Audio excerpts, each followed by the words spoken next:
Hi guys, कैसे हैं आप लोग। So find A B and C in the reaction below. अगर आप गौर से देखें गाइस, ये एक ऑक्सीरेन है, या जिसे आप इपोक्साइड भी बोलते हैं, और या दूसरे शब्दों में बोलूं तो एक ये साइक्लिक ईथर है। ओके, इसकी रिएक्शन हो रही है CH3C triple bond C negative से, और जो फिर प्रोडक्ट ए बना उसको हमने रिएक्ट कराया CH3I यानी मिथाइल आयोडाइड से। देन जो बी बना प्रोडक्ट, उसकी रिएक्शन हुई H2 in the presence of PD and BaSO4, और हमें फाइनल प्रोडक्ट C मिल गया।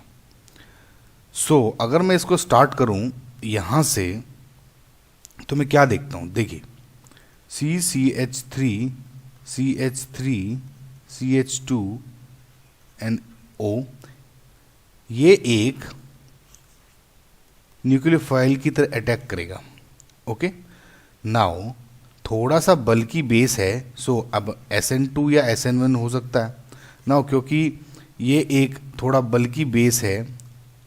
और एक बात ध्यान रखें, SN2 भी हो रहा है, तो इससे क्या होगा कि एक जो कि लेस हिंडर्ड जो साइट होगी उस पर अटैक करेगा। SN2 है तो यही रूल फॉलो होते हैं। सो अगर आप देखें, अब जो ये अटैक करेगा या तो इस पोजीशन पर अटैक करेगा या इस पोजीशन पर अटैक करेगा। अगर आपको कोई डाउट है इसमें कि ऐसे क्यों, मैंने ऑक्सीरेन पे एक वीडियो बनाई है, आप उसे देखें, लिंक डिस्क्रिप्शन में और यहाँ कहीं दे दूंगा। अब क्योंकि ये बल्कि बेस है तो ये लेस हिंडर्ड या कहूँ तो कम भीड़ भाड़ वाले या लेस क्राउडेड साइट पे अटैक करेगा। अब या तो ये होगा, अब देखिए इस C पे दो मिथाइल ग्रुप भी जुड़े हैं जो साइज में कंपैरेटिवली बड़े हैं इस C से के पे जो दो H जुड़े हुए हैं। क्या होगा, प्रेफरेबल साइट ये होगी।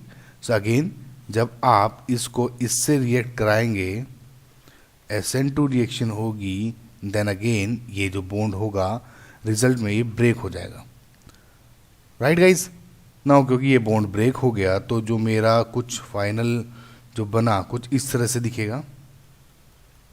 राइट, CH2 यहाँ पे C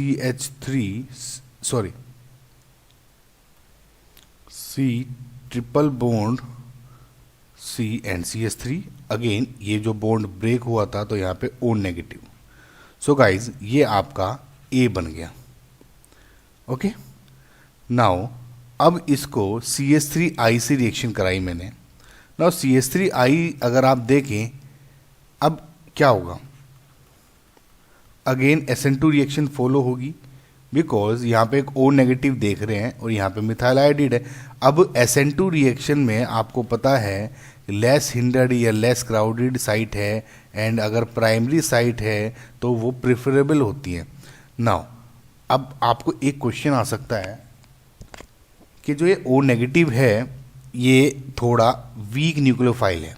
अब वीक न्यूक्लियोफाइल है तो आपको कैसे पता लगा, क्योंकि गाइज ऑक्सीजन एक हाई इलेक्ट्रोनेगेटिव एलिमेंट है ना, इस पे अगर नेगेटिव चार्ज है, राइट, तो क्या होगा, ऑक्सीजन जो इस नेगेटिव चार्ज का जो क्लाउड है उसको अपनी तरफ पुल करेगा, बिकॉज ऑक्सीजन एक हाई इलेक्ट्रोनेगेटिव एलिमेंट है ना। क्योंकि ज़्यादा इलेक्ट्रोनेगेटिव अपनी तरफ पुल कर रहा है तो जो नेगेटिव देने की इसकी टेंडेंसी होगी, भाई जब ये अटैक करेगा इस पर तो नेगेटिव चार्ज अपना डोनेट कर रहा है, राइट, CH3 से शेयर करेगा। उसकी टेंडेंसी कम होगी, इसलिए वीक न्यूक्लियोफाइल होगा। लेकिन रिएक्शन यहाँ पे SN2 ही होगी, क्योंकि इसके अलावा कोई ऑप्शन ही नहीं है हमारे पास। राइट, नाउ अब ये मुझे अब इसको ऐसे याद रख सकते हैं कि O नेगेटिव की सपोज जो ज़्यादा इलेक्ट्रोनेगेटिव एलिमेंट होता है, इलेक्ट्रोनेगेटिविटी को आप पैसे से सिनोनिम कर लें, मतलब मनी। नाउ सपोज जो ज़्यादा इलेक्ट्रोनेगेटिव, जिसके पास जितना पैसा वो उतना पैसे को किसी को डोनेट करना कम चाहता है, एक जनरल टेंडेंसी रहती है, तो ऐसे आप याद रख सकते हैं अनटिल। तो खैर, जब आपने देखा कि जो रिएक्शन हुई इससे अटैक करके, अब मेरा क्या बना, नेक्स्ट पेज में बना देता हूँ मैं। तो ये बना guys CH3 CH3 O CH3 methoxy बन गया। अगेन ये तो ऐसा ही रहेगा।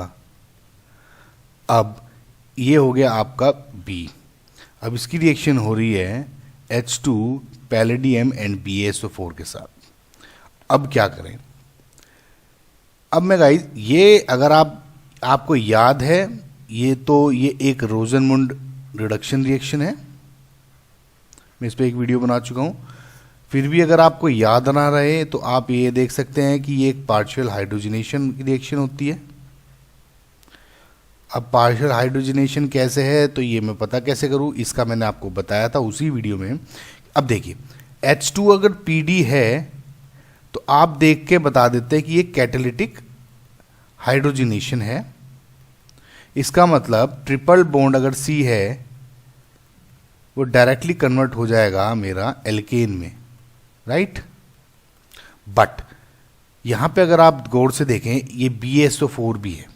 जैसे ही आप इसमें BaSO4 यानी पैलेडियम जो कैटलिस्ट है, इसमें BaSO4 डाल देते हैं तो ये it acts as a poison, जहर की तरह काम करता है। फॉर मोर बेसिक अंडरस्टैंडिंग वो वीडियो देखें जाके, हाइड्रोजनेशन की वीडियो बनाई है एक, उसको भी मैं लिंक दे दूंगा सारे डिस्क्रिप्शन में। नाउ BaSO4 के अलावा अगर आपका इसमें कैल्शियम कार्बोनेट, Al2O3 इस तरह के कंपाउंड भी हैं, तब भी ये पॉइजन की तरह एक्ट करते हैं, यानी पार्शियल हाइड्रोजनेशन होगा। सो ट्रिपल बॉन्ड C है, ट्रिपल बॉन्ड C किस में कन्वर्ट होगा? डबल बॉन्ड C में। कैसे? ऐसे OCH3 CH2 C double bond C and CH3 दो H जुड़े। नाउ एक बात याद रखें आप, जो ये H2PD है, कैटालिटिक हाइड्रोजनेशन है, इससे ये आपका वैसे तो C बन गया, सिस प्रोडक्ट बनता है, ट्रांस नहीं बनता। अगर आपसे क्वेश्चन पूछा जाए कि सिस प्रोडक्ट है, ट्रांस है तो। लेकिन अगर आपको इससे ये भी पूछा जाए, अगर आपको यहाँ जो एल्कीन है आपको ट्रांस ही चाहिए, तब क्या यूज़ करें? तो आप इसके लिए मैंने एक बर्च रिडक्शन होती है, इसमें क्या होगा, H2PD BaSO4 के अलावा मतलब इसके बजाय आप ये यूज़ करेंगे बर्च रिडक्शन में जो होते हैं लिथियम या सोडियम या potassium in the presence of liquid ammonia, right, under cold conditions. ये बर्च रिडक्शन की रिएक्शन बहुत आसान है, कुछ नहीं है। प्रोडक्ट इसमें जैसा बना है, पार्शियल हाइड्रोजनेशन इसमें भी होगा। ओके, सो इसमें जो H ऊपर है ये ट्रांस हो जाएगा, इधर हो जाएगा, राइट, ये वाला। सो आई होप गाइज आपको ये समझ में आया होगा। मैंने अच्छी तरह से समझाने की कोशिश करी है। फिर भी अगर कोई आपको डाउट हो तो मुझे बताएं, राइट, कोई क्वेश्चन हो, कोई क्वेरी हो किसी। अच्छा, मैंने ट्रिक की वीडियो भी स्टार्ट करी है इनऑर्गेनिक की। सो आप मुझे बताएं किसी आपको टॉपिक पे ट्रिक चाहिए तो मैं उस पर बनाने की कोशिश करूँगा। ओके, तो ताकि इससे डायरेक्ट हेल्प कर सकूँ आपकी। Okay guys, so thank you, like share and subscribe guys, and please help करें मेरे सब्सक्राइबर्स बढ़ाने के लिए। सब्सक्राइबर्स मेरे बढ़ नहीं रहे हैं, please guys help me. Thank you, bye.